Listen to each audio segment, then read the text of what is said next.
All right. Folks, I would like to have you join in conversation with me again today. This happens to be April the 14th, 2022, Thursday. Actually, it's Maundy Thursday. And this is my friend Suzanne McCormick. Suzanne, I have heard parts of your story. I would like to have you tell me your stories. Okay. Yeah, I'll be glad to, Glendora. I've been reviewing a lot of points that probably have been said in my video already, but they're quite dynamite, so I can alert the people about some of them again. Very good. That's a good way. Go ahead, Sue. Okay. That it's all about really the criminality in the banks, the lawyers, and the courts. And it's while, in my case, and many people probably, it's when one is grieving about their husband and partner, and they try to attack you at the beginning when you're not really. As they saw, I wasn't completely in a good manner to be in that situation. I mean, it was only a month after my husband died, and they were really throwing things at me. Sure, we can understand what you're saying. Yeah, it's very difficult. But anyway, first of all, when my husband, this started out when my husband was in a coma, and I was by his bedside. He was in a coma for about a week, and after he had passed away, they had written me in response, I think, to a question we had asked, and Wynn Rusford of White and Case said, well, there was an account closed with $1.5 million, and then we closed the account. Now, my husband had many accounts, and so I was concerned. I wrote back and said, well, who got the money? Who closed it? Yes, who got the money? Yes. Yeah, who got the money, right. Right, because I had power of attorney, and my stepson had power of attorney, and my husband, of course, was in a coma. He couldn't sign for it. Well, they didn't really know what happened to the money, so that was upsetting. I think they didn't have it in the final accounting either. So that should alert you right there, but anyway, it didn't alert me that much. I was just wondering about it, and then Wynn Rusford of White and Case drafted the will. I want to point this out to the listeners, which I definitely think should have gone. He should have gone over the will with everybody, all the beneficiaries. But I don't recall him going over anything with anyone, unless he did it in private, but not with me. So, especially the widow, he should have. But at the first meeting, it was stated that the custom is that the attorney who drafted the will would be the estate attorney. Now, I found out later there must be an attorney for the executors as a group or individually, but not an estate attorney, which I didn't know. I thought the one who drafted the will would represent me, but and the estate or the estate. They saw right away that I didn't know much, so I was a good customer for them. In other words, they knew I was not informed. So my stepson actually asked me after one meeting, he said, do you have an attorney? After the first meeting, I said, no, do I need one? And his head went down and he didn't answer. Okay, another clue, right? Yes. Yeah, we understand what you're saying. Continue. Okay, good. I found out later from Judge Albert Emanuele, who was our judge at the beginning, who met with our friend, the newspaper publisher, Ralph Martinelli, that White and Case law firm had abandoned the estate 2 months after the estate's beginning in favor of representing Bankers Trust Company for a repayment of a loan of my husband in the amount of $500,000. So they represented the bank then, and then automatically it excluded them since they had abandoned the estate. They couldn't represent the estate at all. It's because enduring client since 1903. Wait wait a second, honey. Yeah. Go over that one again. Well, Ralph Martinelli met with Judge Emanuele, and he said there were two serious things wrong in the McCormick estate. One was that White and Case had abandoned the estate. And the reason is because they were representing Bankers Trust to get a repayment of a loan of my husband of $500,000. So they were representing Bankers Trust, and he said that was serious because he could not do that. They had to have a different attorney, not him. Oh, okay. So he had abandoned the estate. Well, however, he didn't. The attorney Rutherford did not reveal to us, of course, about that. So he kept working and charging the money for it, and kept working on the estate, even though legally he should have been abandoned. You know, he abandoned the estate. Yes. Do you understand me? Yeah. Yes. Okay. The other thing is, I was supposed to receive a legacy of $500,000 due 1 month after death, and my husband emphasized that to me. He said, "Be sure you get the $500,000 after 1 month." They then asked if I would use the executors, Bankers Trust and White Case. They asked me if I would use my personal money savings instead. And then they would pay me back because they had to straighten some things out with the money. Well, you know, I didn't know any better, so I started using my own money for my living expenses. And never saw the $500 at the end of the month. And I never got my personal money returned to me, which they said they would. Oh, boy. Yeah. So now, in spite of it, they also liquidated 7 to 8 million in stocks. So they had liquid money there. They could have given me my $500,000 at the end of the month, but they didn't. Of course, they have this conning, nice way of speaking, like you understand, Suzanne. We'll give it back to you. Don't worry about it. And they get you to agree with them. This is the thing, if you don't know the facts. So anyway, they liquidated a lot of bonds, and we were informed by someone in the bank while we were picketing later that there were many bonds with at least not any of them less than $250,000. But they never put it in the final accounting, and they never told me about it. Terrible. So, and they're not listed in the final accounting, as I said. Later, I hired a forensic accountant who said the accounting was like a bowl of spaghetti. He said, you'd have to have me work on it quite a long time, and it would cost into the thousands. So obviously, it was a mess, the accounting. Anyway, I have never seen the balance of the $500 legacy due 1 month after death. It took them about 2 years to pay about half of it. And then I think it was half of it was paid from an insurance policy is what I think was done, which actually was probably mine anyway in the first place. So they weren't giving me anything. Boy. They're really good. They're good con artists. They have. Yes. Yeah. They're and very convincing. So I'm just trying to educate people as to what could happen to them with people, with banks and law firms. Good for you, Susan. Keep it up. Good for you. Okay.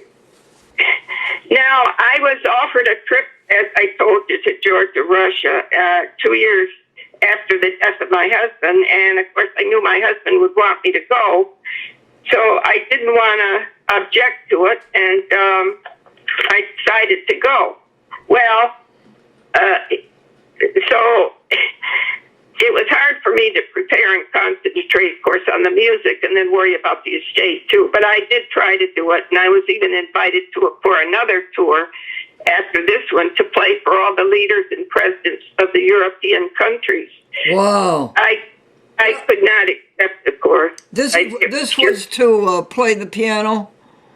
Yeah, just to give concerts for the different presidents of the countries. And I know my husband would have really wanted me to do it, but I knew I just couldn't prepare for all that because I saw what was going on in the estate, and it wasn't too good. So, in fact, when I went on the first tour, I could tell they were happy I was leaving, referring to the bank and the law firm, because they suggested I turn my delegation of authority or the executive powers over to them. Oh, it was boy. For 1 month. So I, thinking it was logical, I thought, yeah, I'm going away for a month, and, they can handle things for that 1 month. So I followed the order. Oh. And when I returned from my tour, I really didn't think of having my executive powers reinstated. However, when I formed a group finally to help me with research, they discovered this important issue and immediately insisted I reinstate my delegation of authority. Oh, good.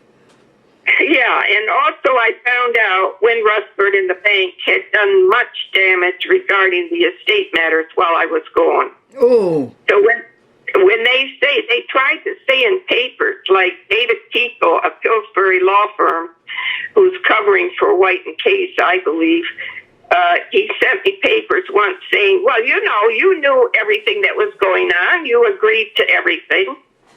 So when they say that, everything, of course I didn't. I wasn't there. Mr. Kiko, the attorney representing the bank, later stated all that, as I have here in my papers. And what was his name, Sue? David Kiko, Keyko. And he was with Pillsbury Law Firm, Pillsbury Winthrop, I think it is, law firm. And he covered for White and Case, really. I mean, they sit in the background. You see, the ones who drafted the will. So he said, well, you agreed to everything. I couldn't. Of course I couldn't. I wasn't there. How could I? So then to top it off, I want to tell, some people will know this, but I wasn't aware of it again. When I signed the document giving them the executive powers for a month, I discovered that they had me put my signature on a separate sheet. Well, really? Yeah, and when you sign a separate sheet, they can attach that, use that for other documents. Sure.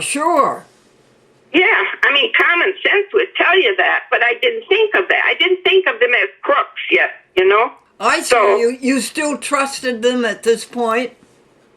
Yeah, I did then. It was before I went to Russia, and I really didn't know everything that was going on because they had meetings while I was in Russia, and they did a lot of damage with the real estate. So, I didn't really know all that was going on until it, gradually I found out.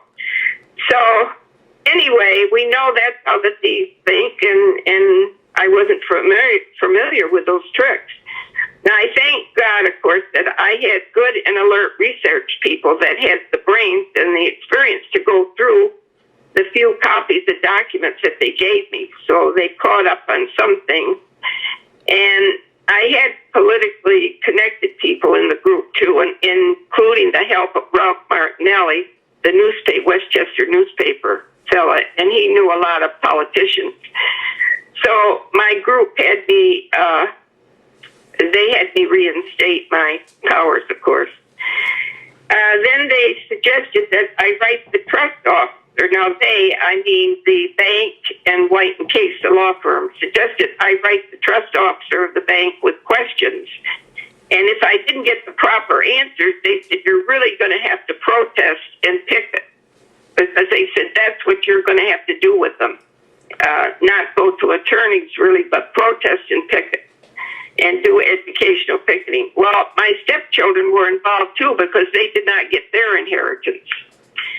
So it was a big job because I put a lot of financial backing into the professional posters we made, which I still have a lot of them. And also a union loaned us a large rat to display in front of the bank on 52nd Street and Park Avenue, and then I learned I was not the only one that this happened to, because we met a lot of people. And a lot of them came out of the bank and handed me things too. They gave me one gave me a mark segmentation book paper. They made a copy for me which said milk, exit, and ignore. In other words, they milk the estate, they exit it, and then they ignore it. Oh, okay. Hi, Glenn. And they teach their employees that. So then another person came out of the bank and they said, if you have a deposition at all ever, ask them for a trust manual. Well, later on, we did have depositions. So we had another victim. His mother actually got guardianship later, and they put her in a nursing home, but their son did not get his inheritance. So he had a deposition, and he said to the trust manager there, which we had the same manager, William Wilkie is his name, and he asked him, he said, is there a trust manual? And Mr. Wilkie said, yes, we have a trust manual. Then when we had a deposition later, we asked William Wilkie, when we deposed him, was there a trust manual? He said no. So he perjured himself because it was dated many years back. He lied. So he was dismissed from the bank, or he left the bank shortly after. I don't know what happened, but he did perjure himself. Sue, how many years since your husband died that you're talking about now? How many years was this after your husband died? This is unbelievable. It's 32 years we've been fighting for this justice. And these events you're talking right now about Mr. Wilkie, how many years was that since your husband died? Was it 20? Maybe 20 years? 20, yeah, that sounds right. Yeah. 20 years. Yeah. Well, then also federal people from the federal department picked up our leaflet, and they decided to select 5 estates and review them at the bank, and they included the McCormick estate. So they asked William Wilkie, the man I just mentioned before, to sit down and watch while they did it. So he watched for the McCormick estate, of course, and they asked him, they said, who owned the real estate in the McCormick estate, Edmund Sr. or Edmund Jr.? And Mr. Wilkie said, well, we really didn't know because their names are the same. So, yeah, can you imagine with all my husband's meetings and financial reports? Sure. They require full disclosure of all his assets before they would want him as a client. So how could they not know? Of course, we know they did the wrong thing, so that's how he answered. Well, we really didn't know. Yeah, isn't that something? Isn't that something? Yeah.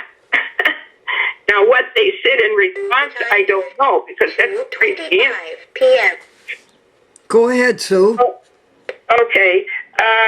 Shortly after death, they introduced me to the idea that I should sell both my homes, which my husband left to me free and clear of any mortgage. Really? And then they wanted me to sell my collection, my art collection. Oh. And then they even offered that I should sell McCormick and Company, which my husband left to me.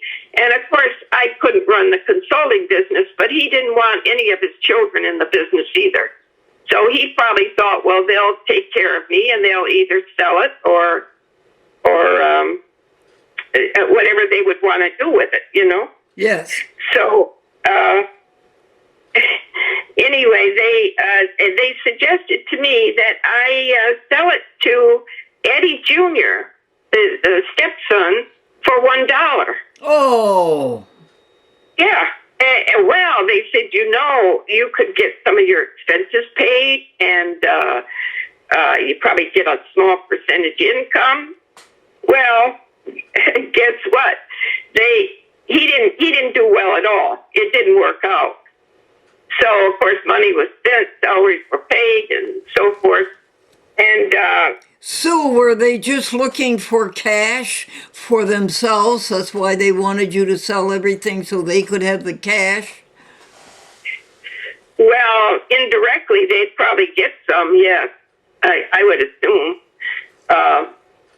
Because they even had a broker who was a relative for my houses, and they were going to sell my house for $850,000, I think. And they had a little old tiny house down the hill in the woods, and they were going to charge me the same price, $850,000. So that was a terrible deal because I have 3 acres and a beautiful home overlooking the Hudson River.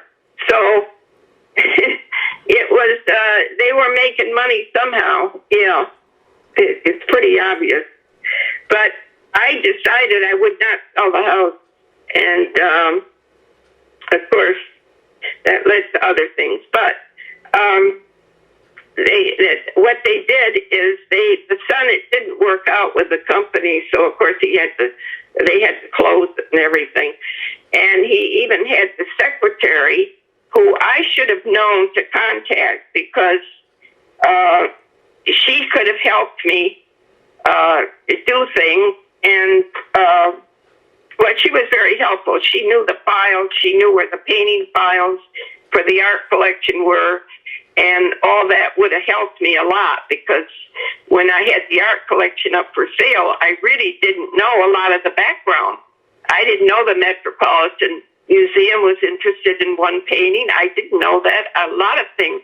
My husband didn't mention it to me. So, Christy, representative, got in touch with me about the art collection a year later, as I recall, to invite me to a reception. After my art collection was sold.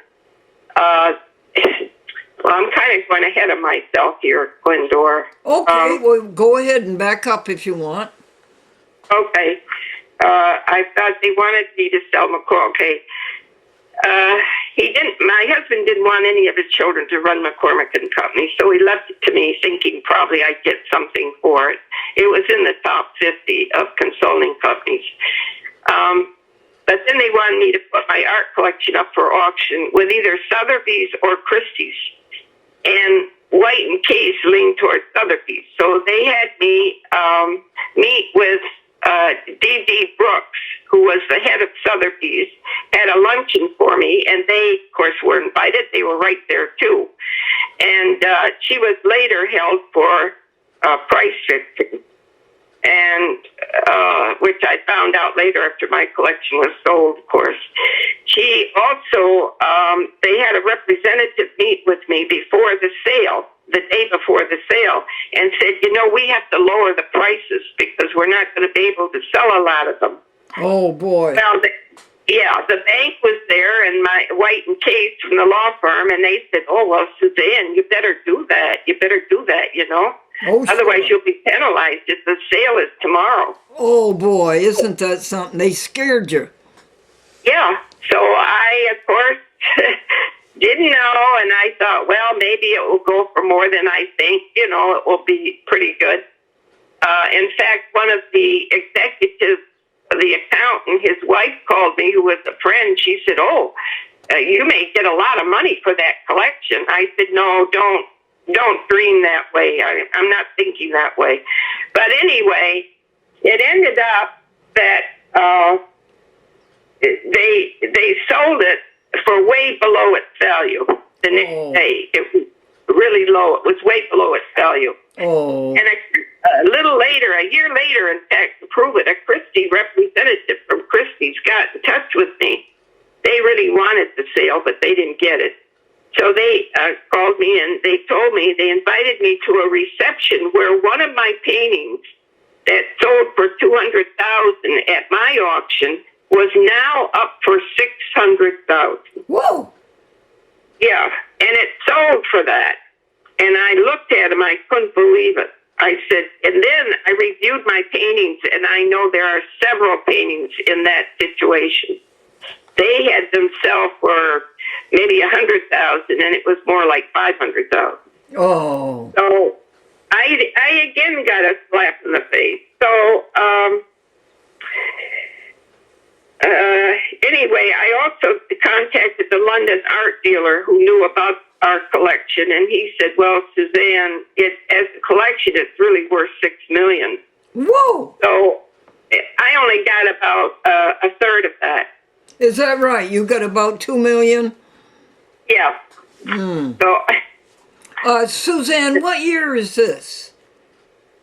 this was about 2 years after my husband died. It was probably 1989. Uh-huh. Yeah, 1990 probably. Because right after that, I went to Russia for the tour. So, well, I didn't want to sell the house because my husband said he wanted me to stay in the Dobbs Ferry house until my death.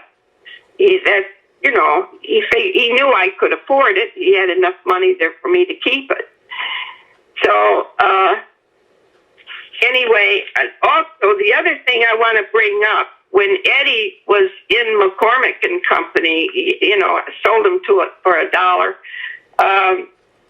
He had the secretary go to the post office box, to the safe deposit box, to open it for him.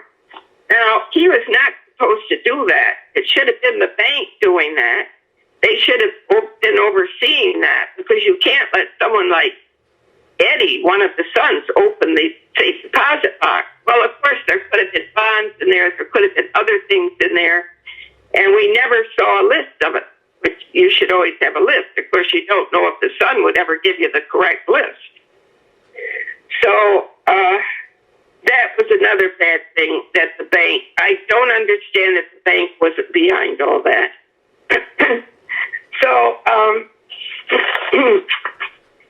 now the IRS, because of all the trouble, one of the stepsons went with Patrick, the head of my group, and myself to the IRS to find out what was really going on, because they were really getting annoyed by all this. I wasn't getting any money. They weren't, they just had excuses all the time, the real estate and whatnot.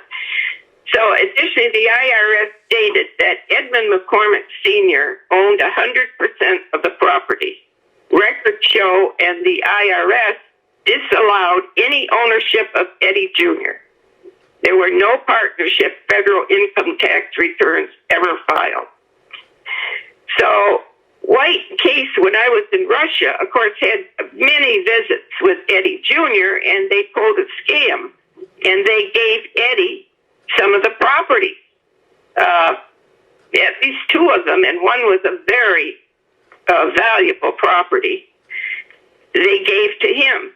And years later, when my group discovered all this, White and Case got nervous, and they filed papers with the IRS to get $500,000 tax back for the estate based on what they took and what they took, what they give Eddie's interest. The part that they gave him. They wanted $500,000 tax return. So the IRS, Harvey Weiss, told us personally, he told us that William Rutherford of White and Case handed him the refund papers for the $500,000, and the IRS agent said, "Okay, if you want to do this, I'm going to open the whole estate with that." And White and Case, Wynn Rutherford, grabbed the papers and ran out of the office because he didn't want the whole estate reopened. Really? It would feel too much. Oh, really? Wow. So the IRS said, no, they're not going to do that. They'll reopen the whole estate. They knew there was something wrong, of course. Now, as I said before, I was told that there were many meetings while I was in Russia when they did all this here. Now, You know, when you think about the milk, exit, and ignore of estates, after thinking how they wined and dined my husband and myself, including meetings my husband and I had with them, I didn't want to believe, that they would set me up like this. No. It was a rude awakening when I returned from Russia. Yes. They were only out to benefit themselves, not the client. So I'm still finding out facts after 30 years. The longer they drag, the more we learn. Basically, they are not too smart. They're paying their lawyers and giving them big bonuses. In fact, we had read in the Post to the banksters, they were supporting strip clubs, as I read in the New York Post lately, that their executives would go to strip clubs and the bank would be charged for their expenses. Now, the bank is having a shareholders meeting in May, and I'm sure their shareholders would really raise King if they knew that the bank money was being used for something like this. Are shareholders paying the bills? Their meeting is being held in Germany, and I'm sure that they do not want to have this in the German papers. And it was in another paper again. It's a pretty serious thing. I mean, the way they throw money around and the millions of dollars that these executives will get in bonus. And here they're going to strip clubs and charging the money to the bank. So now another thing is, just last year they simply, I think I told you that before, Glendora, they moved $613,000 from the estate account. When I was asked about this in certified and registered mail, I sent to them and asked them what happened to it. Mr. Tico just basically blew me away. And he just said, well, it was for commissions and legal fees. Now tell me, after 30 years, what legal fees are there that they're paying? So... Yes. Right. I'm sure they took a lot of money other ways and whatnot. And the White case, after 2 months, they were, as I say, they abandoned the estate, but they still got paid. And there was $250,000 they paid them, and I objected, and they said, "Well, we're sorry, you're outvoted." Oh, boy. Thing I objected to, they always said I was outvoted. Was that a scam also? Were you not, or were you outvoted? Well, I probably was outvoted, and what I think happened is the bank, as an executor, would speak to the other two executors, aside from me, and convince them, say, after all, and you know what? I wonder if the other two executors even knew that basically White and Case abandoned the estate because they represented the bank with the repayment of the loan. Oh, yeah. I don't even know if they knew that. So, you see, they accepted. They probably convinced them, no, they have to be paid, Yeah. So, let's see. Now the bank wasn't listed, as I said before, in the letters testament. The trouble is I caught them at it, and I think that's what really made them nervous about that, is with my group of people that are helping me, they found out all this through a lot of trouble. Go through that again from the beginning, that they weren't listed as testament. Yeah, I have a whole story on it later on here. Oh, okay. How this all happened. So, okay. I'll just wait, I guess, till I get there. Okay. And the other, they had, when we were picketing, there was a executive there. He was, what was he, Patrick? The Trolling Link. Well, he was for the general counsel for Deutsche Bank North America.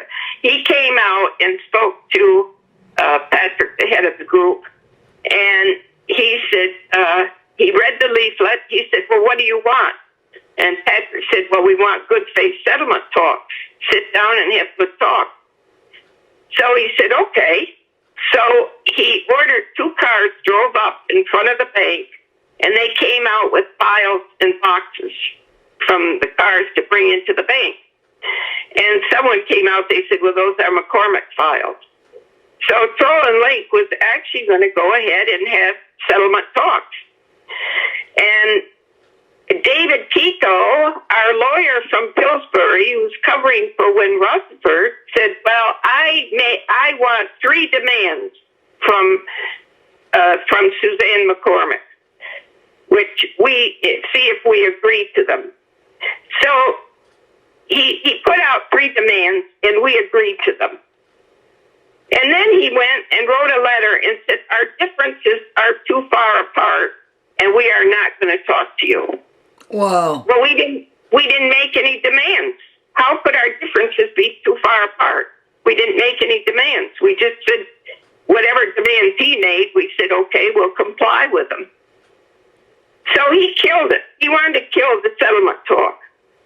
Sure. So we don't think Kiko did this alone. We think maybe White and Case was behind it, behind the curtain. But Kiko is a lawyer for whom?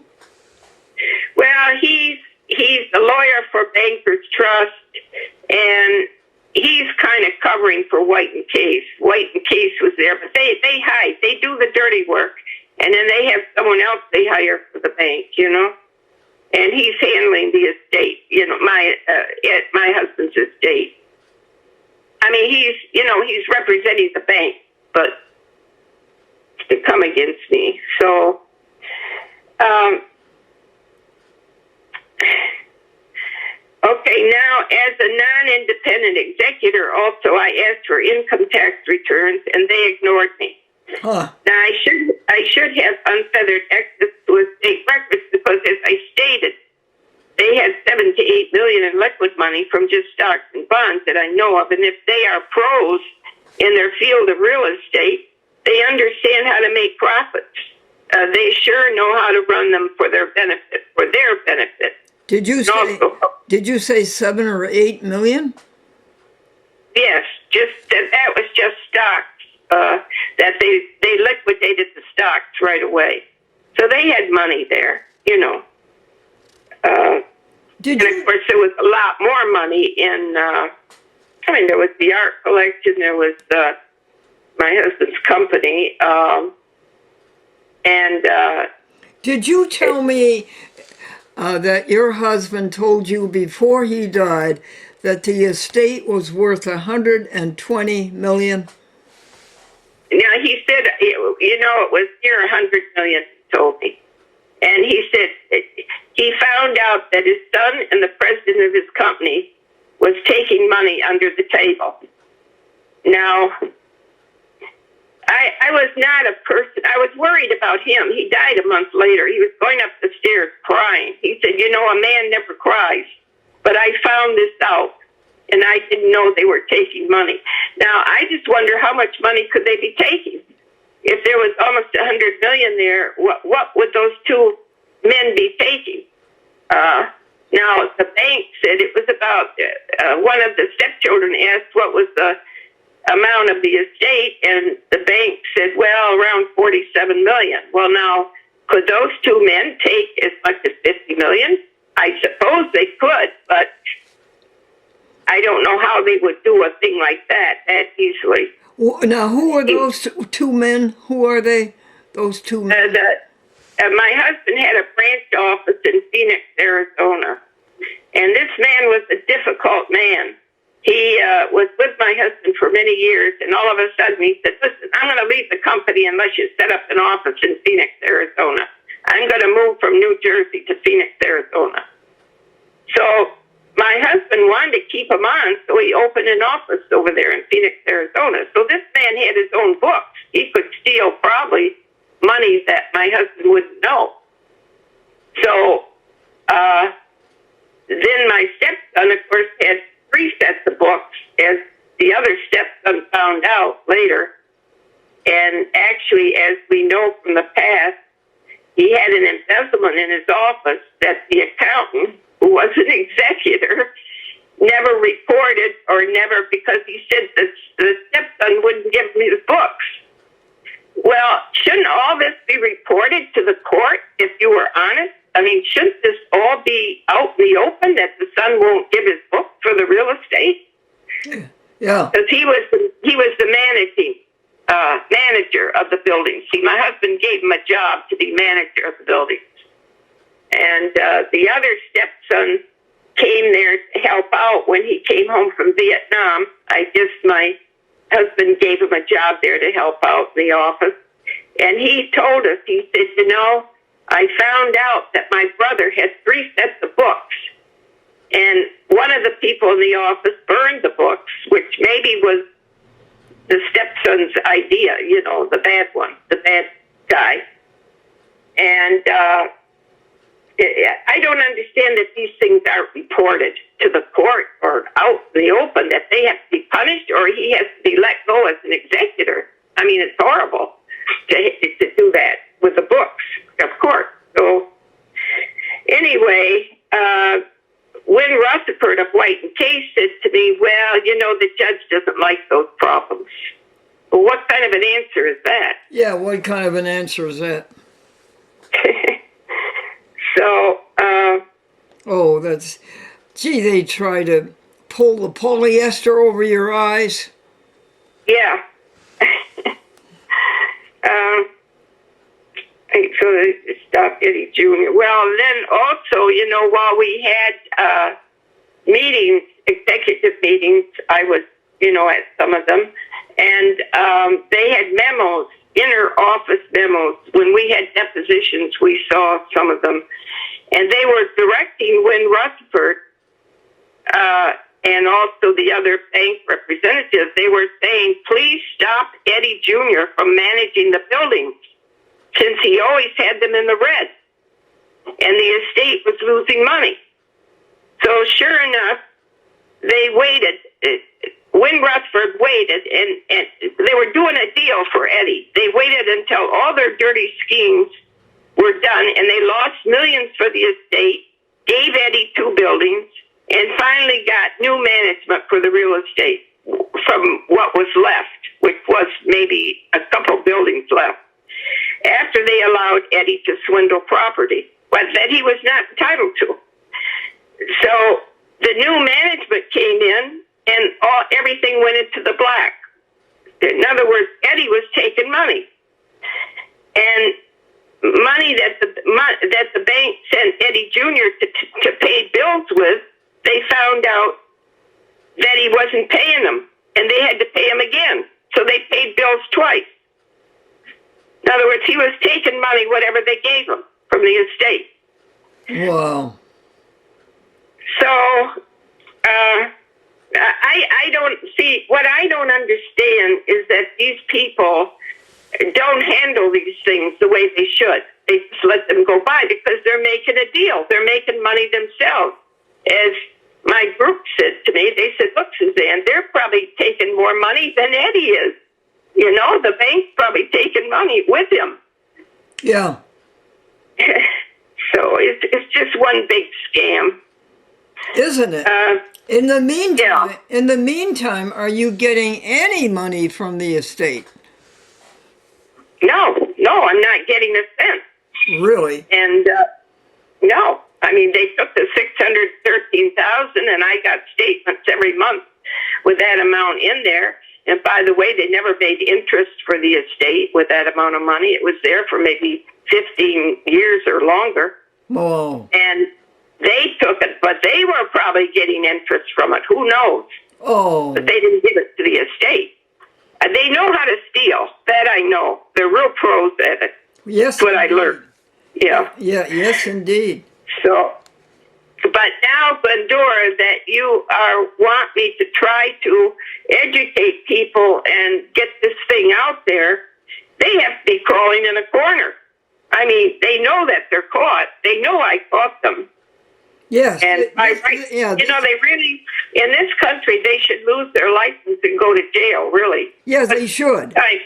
Yeah, it's big time theft. It's a big business for them. That's Sure. what it is. But the problem is, Sue, that the people who give the license and the people who put them in jail are also crooks themselves. Right? Yeah, you can't stop them, can you? It just keeps going. I don't know where a person is to go, Sue. Where is a person to go when they are robbed the way you are robbed? Where did you have to go? You can't go to the courts because they're in on it too. You're right, right. You can, Glendora, believe it or not, you can only go for publicity. That's it. They hide. They don't like publicity. Yeah. And, it's like the strip club thing. It makes them look bad. Oh. They don't like it. Sure. And I don't know how long they can put up with publicity, but that's really about the only way, I think. Yes. And, well, there's no place to go, honey. Where do you go? No. Where do you go when judges break the law? yeah, you're right. Unless you go to federal court, and that's bad too. I mean, it's it's the protection society, right? Well, the other thing is Mr. Wilkie that I mentioned, the head of the trust department, said to Patrick, he said, we never expected Mrs. McCormick to picket and protest. So you see, they don't like that. He never thought I would do that. That's why they're pulling all these things. Sure. I was just very quiet, demure kind of person. Sure. A lot of questions, Yeah. And my husband always says, don't judge a book by its cover. Still, waters run deep. He was referring to me because he knew I had a lot of fire underneath. yes, yes. Well, anyway, it's too bad that he was so scammed. But when he had that amount of money, where was he to go? He had to have somebody manage it. And I bet wherever he went, they would have stolen it. Well, you see, that's what I said to Patrick. I said, where would he go? And he said, there's no place to go. That's why he thought with 5 executors, the 2 fellas were really friends, like they were business partners, but he thought they would stand up for me. Yeah. But the bank got them to grab money, too, because the one executor was a partner with nursing homes with my husband, and he got away with an uncertified financial statement.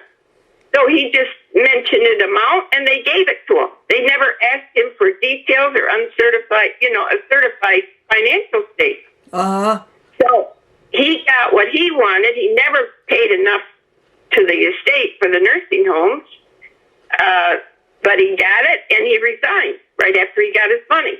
Yeah. And the other executor was the accountant, and the IRS said, you can't get a commission from the estate because you're wearing too many hats. Yeah. You're an accountant for Eddie Jr., you're an accountant for the estate, and you can't give a commission on top of it. But you see, I think the bank probably gave him something too. See, the bank bought all these people. That's what I think happened. Oh, sure. They did whatever they had to do to get it. Right, because you see, the accountant who was an executor, there was an embezzlement in Eddie Jr.'s management office also. And he said, well, he did his books, but he said, well, we didn't see it until later on because Eddie Jr. wouldn't give us his books. So this was his excuse. So I'll tell you, it's one rack. Then another thing is, there were joint income tax returns from before the date of death. My husband had returns of money and checks that were due him. So they came to me in the mail, and they were to Edmund and Suzanne McCormick. Edmund McCormick, Suzanne McCormick. They were made out to. In other words, they belonged to me because it was my husband, Yes. So the secretary was at my house. I used to work in my husband's office. So she said, well, let me make a copy of one of them so we can prove your name is on it. So she did, but there were many checks, maybe about 9, 10, I don't know. And so the bank calls me and says, you know, you have to mail us those checks, and then we'll just give you whatever money you're entitled to. Oh, boy. Well, yeah, nice Suzanne, of course. Someone else wouldn't even tell them. They wouldn't even give it to them. But I mailed it to them, and guess what? They put their name on the check. Any checks they got after that, they told the IRS, I guess, to put their name on with ours. So they kept the check. I never saw any of the money. Oh, they got away with that? Yeah. Isn't that fraud? Isn't that fraud? Yeah, it is. It is fraud. So, but you see, they bought my attorneys too. As you say, you can't go to attorneys. You can't go to the court. Yeah. They ignore all this stuff. So yes. degrees Fahrenheit. The time is 3 o'clock p.m. So, temperature is 78.8 degrees Well, Fahrenheit. in fact, I filed a complaint once, Glendora, to the Bar Association about Mr. Kiko, Uh-huh. and they lost it. You know, it just got lost. And Yeah. guess what? He was one of the officials of the Bar Association. Oh, see that? Yeah. Yes. Uh-huh. See that? He, Yeah. had, And he you, had it destroyed, you know. yeah, right. You can't go to the Bar Association because they're associated with the person you're complaining about. Yeah, right. So it also reminds me how the court lost the papers for the McCormick estate about What is 10 years ago. what is that about? Yeah. What is that about?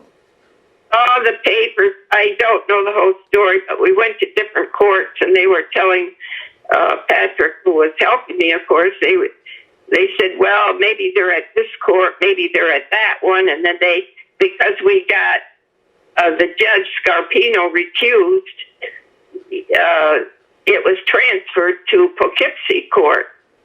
But Poughkeepsie said they didn't have all the records. So then we were like chasing our tail, going to the different courts, Brooklyn, all over. So So finally, one of the courts admitted. They said, well, somebody destroyed them. So we know who it was, the surrogate court that destroyed them. really? So we have a lot, and they were trying to gather information then because we found out. And the estate was not closed, so to speak, officially. And where are you going to go to prosecute the court for losing your papers? Where are you going to go? Right. Yeah, I don't know, Glendora. That's You it. know. That's the question. Where are you going to go when the court lost your papers? Who's going to prosecute the court for losing your papers? Yeah, nobody. Yeah. Patrick says nobody.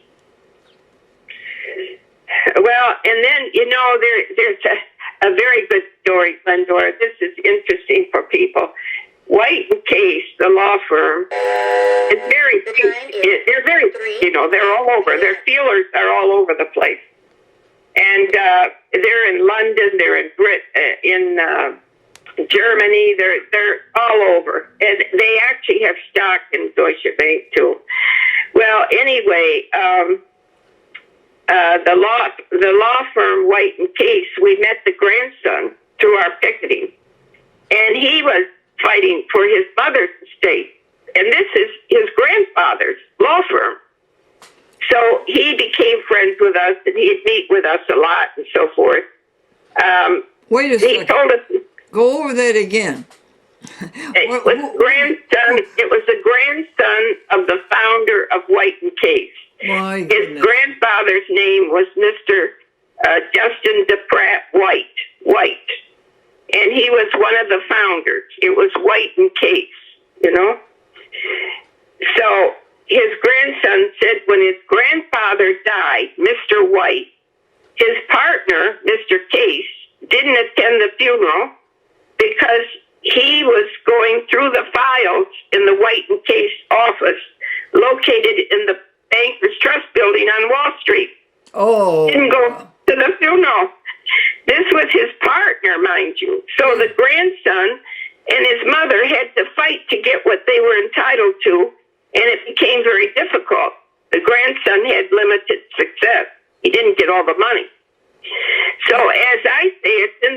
DNA White and Case. I mean, here's the founder trying to go through files of his partner when he died. Yes. He didn't attend the funeral. Yes. So it's in their DNA. They're just crooks. That's all. Oh. I remember, the fellow's mother, who was the daughter, I guess, of the Mr. White. Anyway, she was calling me at my house, and she said, "Can I come and move with you?" She was crying. Oh my goodness. She had a dog she was very fond of, and I bring my dog. Could I please come to you? And I didn't know what to do. I really couldn't take her in at that time. And I don't know what happened, but she had 2 sons. I don't know if they put her in a nursing home or what. She was a very nice person, you know. I want to know what happened to the dog. Well, I think the dog eventually, I heard, was old and it did die, you know. So, I tell you, there's sad stories with these people, what they do to people. Yeah. Anyway, now, you know, as you know, the children had settled. And Patrick's very annoyed by that. So am I. They should have discussed it with us. They should have stuck with me, because it's always good to have, you know, the children with you. They didn't get their money. But no, they offered them a little bit of money and they scared them. You know, they said, you know, you could go on for 10 years with this case. You better take what we'll give you. Sure. So they fell for it. And what did they get? I think a tenth. They got 200,000. They were supposed to get $1 million apiece. Oh, they were supposed to get $1 million apiece? Yeah. My husband left them $1 million apiece, and they got 200,000. And I was really annoyed with them too. And then you know what they did, the bank, because they knew I wouldn't settle. So they sealed the documents in the court. They sealed them, and they wouldn't give me a copy. Here I am, an executor. Yes. They didn't give me a copy.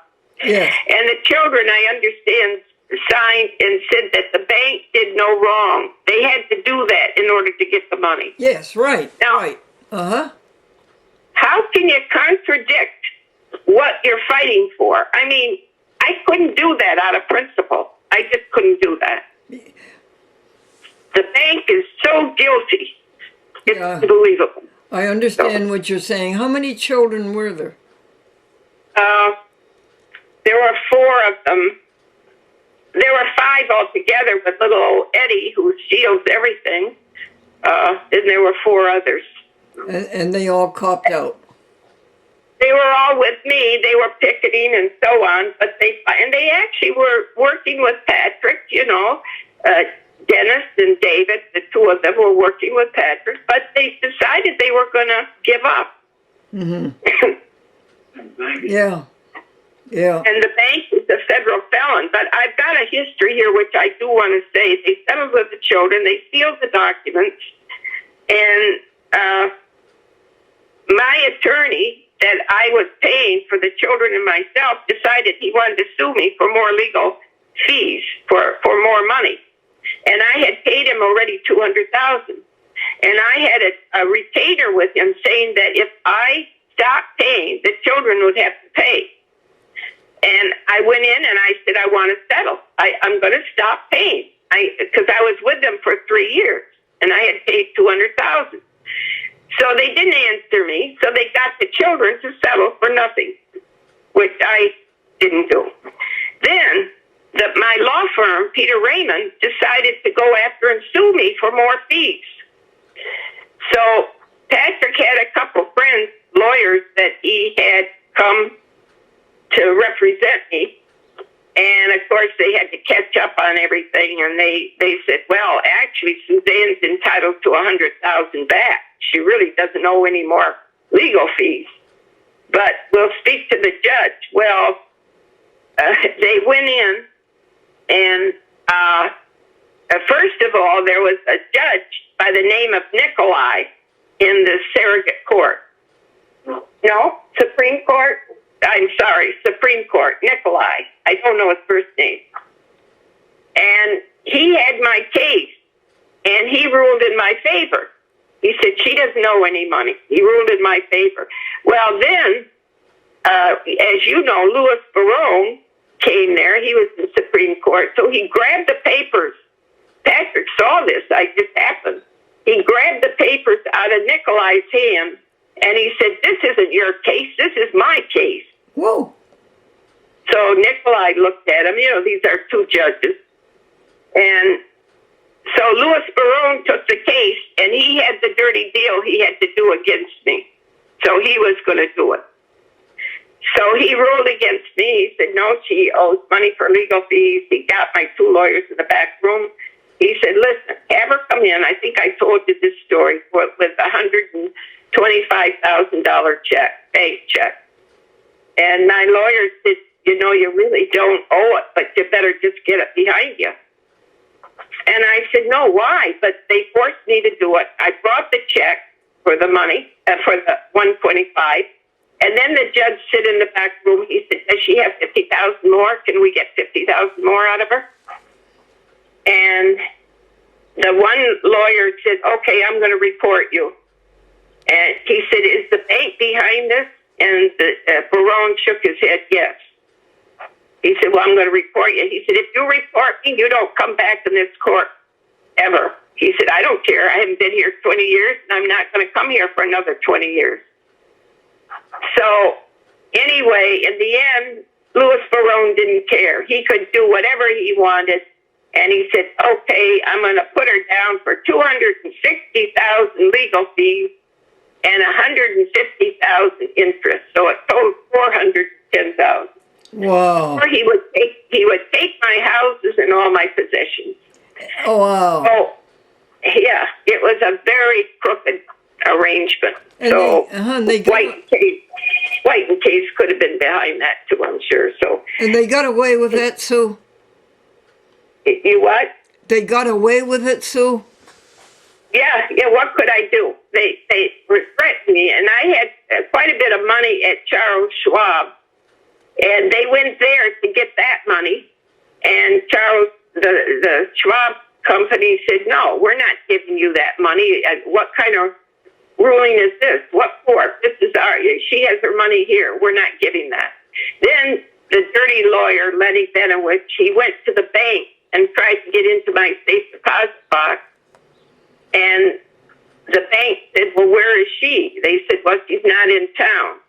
Well, we can't do that. She has the key. We can't let you in her safe deposit box. So someone had me hire a detective. I think you interviewed that fella, Kevin McCune. And he said, well, I know a detective you can get when this fella comes to the bank. We knew he was going to go there. So the detective, I hired him for $75 an hour, I think, and I hired him. And the lawyer came in, and the lawyer said to the detective, what are you here for? Because he had a gun, and everything. And the detective said, well, I want to ask you, what are you doing here? So that ended that. And the bank wouldn't open my safe deposit box. Oh. I'll tell you, Glendora, what they do, and they think they can do anything to you, as you say, because they can give the orders. Yeah. The other thing is Louis Barone, you heard the name many times, he shouldn't have been in that court. The legal fees should not be in that court. They should be in the surrogate court. Of course, with Scarpino, it could have been just as bad. But, this was Supreme Court. My lawyers never told me. We shouldn't have had Louis Barone. It shouldn't have been in Supreme Court. No, surrogate court. I mean, it should be in surrogate court. This was Supreme Court. Okay. So much for that scam thing, Okay. Okay, now, I don't really think my stepchildren even know what happened. I really don't. I don't think they know that in that case I was totally ripped off because someone called them some time ago. In fact, that's the journalist, Larry. He called them, David, and David said, no, I thought they settled with her. So I don't think they even know it cost me that kind of money. Anyway, now what I wanted to do, I'm sort of checking on my list of what other things I wanted to get out there to the public. It's not, I have here, I know a lot of people don't want to hang their dirty laundry out, and they are also fearful. And somehow I'm not fearful. I don't want to hang my dirty laundry out either. But as you say, Glendora, the only way is publicity. What else are you going to do? Be silent and mope by yourself? And also we want to try to help people avoid this. Yeah, they should know the kind of things that can happen. Yes, yes. But then we raise the question again and again, where are you going to go? Yeah, you're right. Like I say, I know one lawyer who won a big case against Deutsche Bank. And he's a German fella, and he said that the Deutsche Bank is the most criminal enterprise in the whole world, and he won the case against Deutsche Bank. But he's in Germany. I think he's in the United States too. But well, honey, that's really a meaningless statement. I challenge him to prove that. Well, he did say that in the open, in the paper. He said that it's a very criminal enterprise. The bank is, we agree with that, I think, from our experience. But, I get back to the thing here. Let me see. Quick note. The other problem, Glendora, you know about that too, is guardianship. Oh, yes. Tell people about guardianship. Yeah, and if they know about you, they can go to your house and try to get you and get your assets and put you in a nursing home and put you under sedation. Yeah. Yeah, they control your life, and they can give you, some people I heard they have a feeding tube. It's dreadful. I know Elliot in Florida tries to get publicity on that, So we know of one friend of Patrick, he helped her, Ella Place. She was from Rye, New York, and they got a hold of her. She fought it in court. Her church members came along in court, and she got part of her money back, but they took another part of it, and she ended up in a nursing home. Uh-huh. But she was, I guess she was fairly well taken care of there. She fought it hard, but it was very difficult. And she had, I think they got her house and her property. Yeah. And what did they tell her son? He was due so much money, and the judge said, "You're lucky if you get $1 million out of this." No, that was another person. But even with Jonathan, he didn't get anything, I don't think, and he was entitled to quite a bit. And what did the judge say to him? They just, this was another person you're thinking of, another victim who was entitled to about $7 million of his father's estate. And the court said to him, they said, you're lucky, I will just give you $1 million and that's it. You're not getting any more. And actually it was Scarpino who said that. So he was like when people say that to you, he just stood there with his mouth open. I mean, he didn't know what to say. And his two attorneys were next to him, and they didn't say a thing. Boy. What was wrong? The judge got to them, too, and said, don't you dare say a thing. Yes. And then there was another fella, which you once mentioned, but he said to a fella he had a trust that he was supposed to get quite a bit of money in it. And the court said to him, they said, you know what, you're not getting any of the trust. They said, because it's tainted money. And he said, what? They said, well, it's tainted money. Now, how did they know if that's even true? And besides, if it is tainted, it was for him. they going to take it? Who's going to take it if it's tainted money? You know? Yes. What about the Thomas Carvel estate? Oh yeah, I had that down here too in my notes. Well, she had no children, of course, and they started the ice cream business door to door. You know, she and her husband started this ice cream business, which developed into a big company. And she had no children. And when he died, I think the secretary went through the house, I don't know where. While she was at the funeral again, they went through documents and things. They were stealing right away. And she brought it to court, but she couldn't take the pressure because they would really, like me, you know, they took her properties. So finally her niece, who was helping her, they went to London. She wanted to get out of the country. So they went to London to live, and they even followed her over there. And the niece says that she actually died from stress. That was it. She just couldn't take it anymore. Well, who is this you're talking about? Mrs. Carvel? Yeah, Mrs. Agnes Carvel. Oh. Yeah. And so how did it end up? Well, she died finally, and I guess the people got away with the money they got, you know? Uh-huh. And I think his secretary stole quite a bit too, but I understand she died now too. So,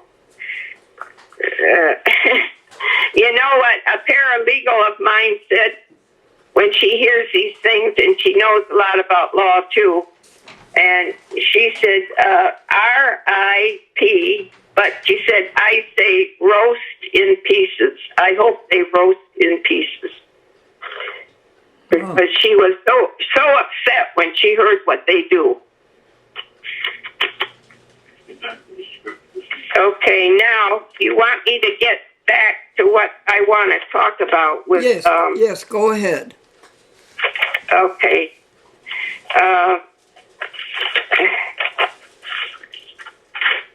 Okay, where do I have it? Okay, the history. Okay, here is our understanding. The letter testamentary, White and Case, obtained from the court, dated January 1989. My husband died 1988.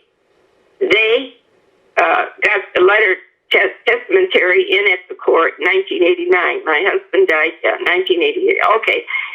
They listed the fraudulent entity on the letter testamentary. They listed Bankers Trust Company of New York. Now, that's not the name that my husband put in the will. He put Bankers Trust Company. So, Bankers Trust Company of New York did not become a legal entity until September 1999, which is 10 years after my husband's death. So they put a fraudulent entry on the letter testamentary. Now, Deutsche Bank, if people can understand this, Deutsche Bank purchased Bankers Trust Company June 4, 1999, 10 years after my husband died. Bankers Trust Company, Deutsche Bank, became federal felons in July of 99 when they purchased Bankers Trust. So Bankers Trust Company and Deutsche Bank were federal felons. Now, Bankers Trust Company of New York became a new banking entity. This was done to create a clean entity that was not a federal felon.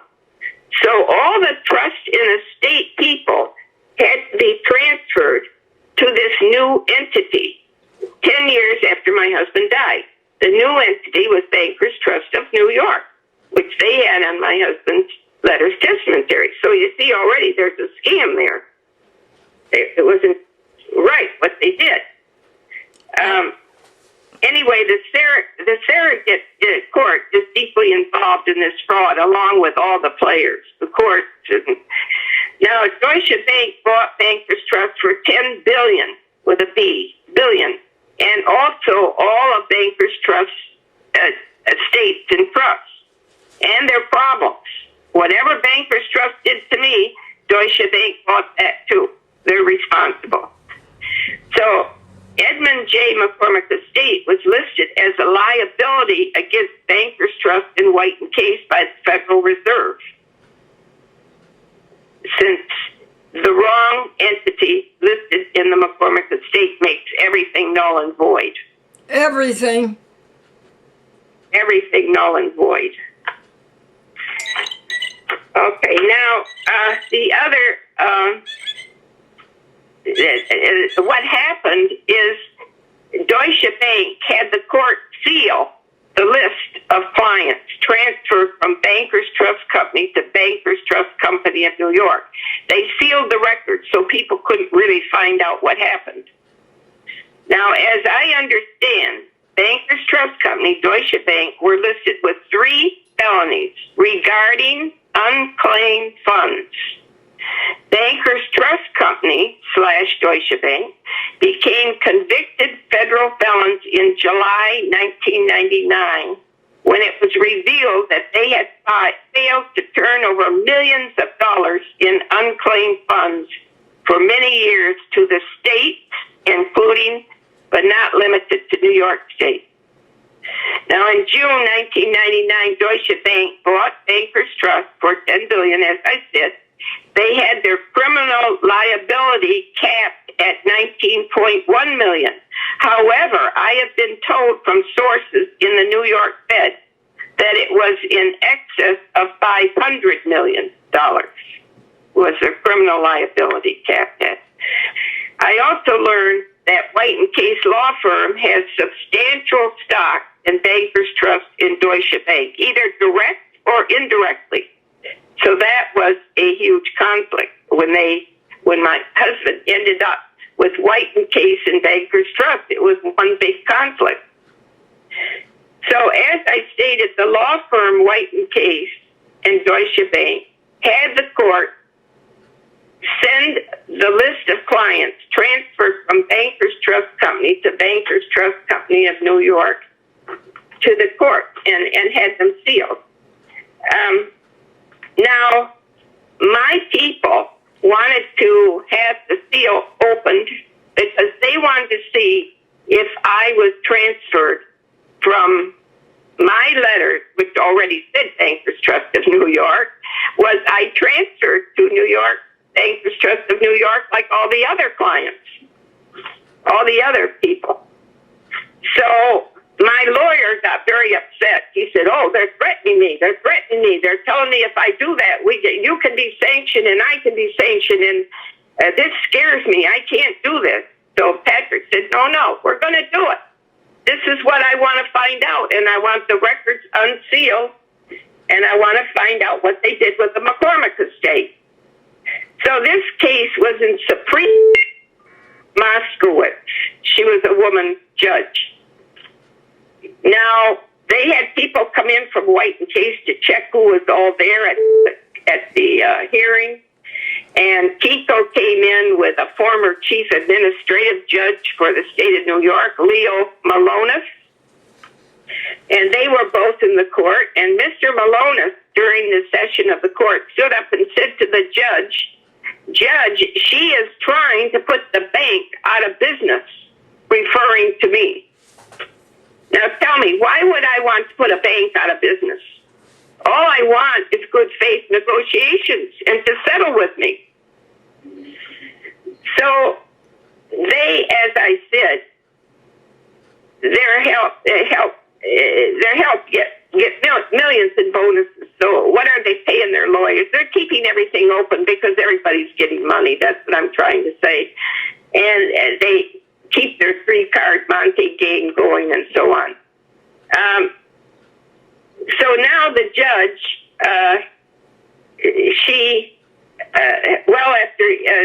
after Leo Malonis made this statement, Judge Moskowitz said, I have a letter here from Elliot Spitzer. And he was then, what was he, Patrick? The New York Attorney General, stating that he is interested in the McCormick estate. So hearing that, Leo Malonis hurried and sat down. And that really closed him up. He was afraid then. However, the judge ruled in my favor and stated the bank could not sanction me or anyone. I did no wrong. Oh, Now, good. actually, what happened? They unsealed the document and they said that McCormick estate it's not there. They just said the estate was not there. They didn't transfer it. Well, of course they couldn't. They already had McCormick estate in that entity. So but we caught them. See, we caught them that way, and my lawyer was so afraid. Oh, he couldn't do that, But we went there anyway. We said, we're not closing the case. So what good did that do you? So you won, but what good did it do you? Did it help you any? Yeah, it's true. I mean, they heard that the judge ruled in my favor, but they didn't do anything. Oh, okay. They're just insulted, I guess. They thought they could get me that way. They try to get me many ways, but they always miss. So,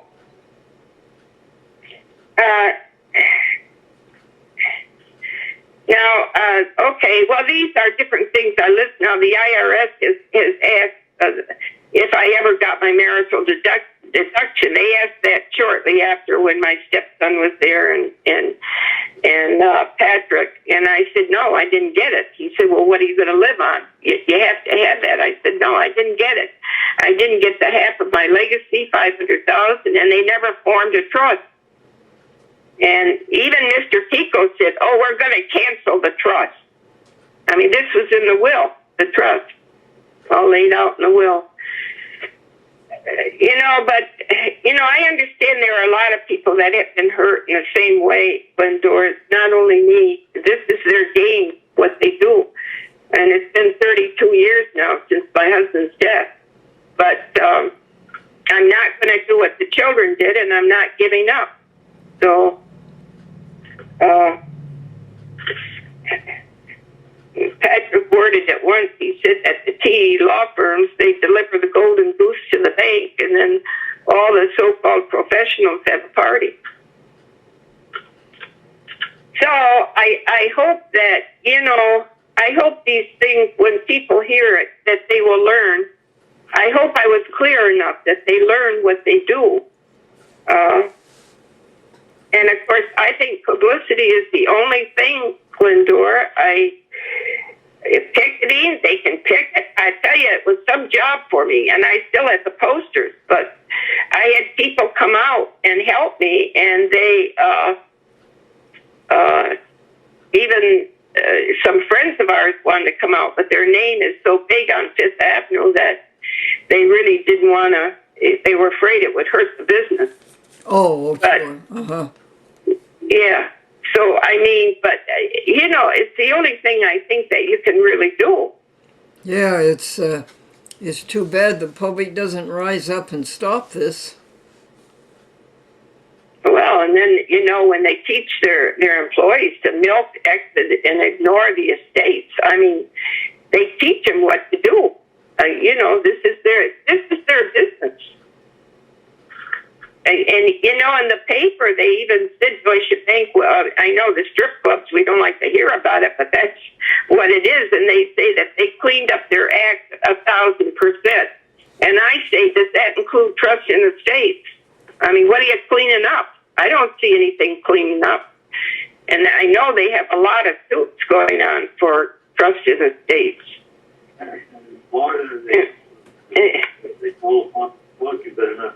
Yeah, and when I was in the Palm Beach Post, the Deutsche Bank spokesperson, he said, "Don't you dare publish that."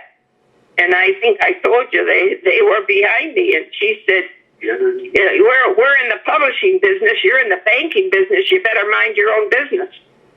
And now, of course, that paper's been sold to somebody else, to lawyers. So they tried to stop all that because the editor saw how I fought and picketed for 21 days in Florida, and she was all behind me. She got documents from Patrick. I think she might have been a lawyer because she knew the law. And she said, no. She said, but I think you're only the tip of the iceberg. Now, this thing goes deep. you know? Uh-huh. So, this is all based on my records that I'm saying and my understanding. So if there are any errors, I hope people feel free to contact me. And, you know, I thank them for listening. My email, do you want me to say that again? Why, sure. It's S as in Suzanne, V as in Victor, M as in Mary, 231 at AOL.com. And, you know, in England, Charles Dickens wrote the book, The Bleak House Story. Yes. I think we have to call this the American Bleak House Story. Yes. We have to call. Yes. Uh-huh. Yes. Uh-huh. Yeah, and they changed the laws in England. You know, the laws in this country have to be changed. It's terrible what they're doing to people. Oh, it is awful. And they're getting away with it, aren't they? Well, they are, to a point, except we can put it out in the public, and they're not keeping it too secret then, you know? That's right. The more people learn about this, you know, because when my husband died, I can't say it was arrogance, but I never thought, if someone told me this, I'd say, oh no, my husband was a very smart man. This would never happen to me. You know, people don't think it would happen to them, but it can happen very easily. I never guessed it would happen to me. You don't know, right. You know, I thought these people were working for me, not, Yeah. I just couldn't believe it. Yes. And I know there are a lot of people like that, you know. Yeah, that's very understandable. Yeah, yeah.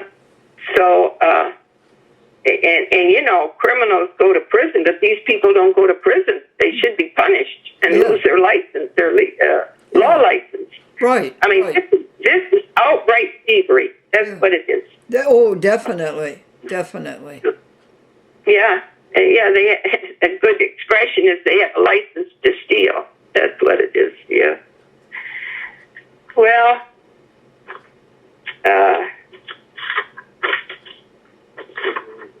what did I leave out? I think I covered a lot of things, Glendora. Okay. You know, it's a lot of things. There are always more things. I mean, over 30 years, you know, you can... Yeah, every day we learn things, and we don't give up. And, you know, we learn some bad things. We learn a lot of things that can help us, too. So... You know that they're corrupt. Listen, they're in their strip and sex clubs and they're paying $20,000-$30,000 for this night. Yeah. Well, I said that about all the stuff they do and the dirty things. So, what do you think, Glendora? Should we end this now? Yes. Amen. Yes, yes. No. And tell people not to be afraid. I mean, what are you afraid of? You know, you just have to watch yourself and what you say, but you're telling the truth. That's it. Yes. So, okay. Well, I thank you. I thank you, Glendora, for this opportunity. well, we all thank you, Suzanne. Yeah. Okay. You know, we'll all benefit from this. You know. Good for you. Yeah. So you're going to shut off your machine? Yep, I am, honey. Okay. Thank you, Sue. Yeah. Happy Easter. Happy Easter to you. I'll speak to you soon. All righty. Everyone there. Yeah. Grace and peace to you all. Okay. Thank you. Amen. Amen. Bye-bye. Bye-bye. Bye-bye.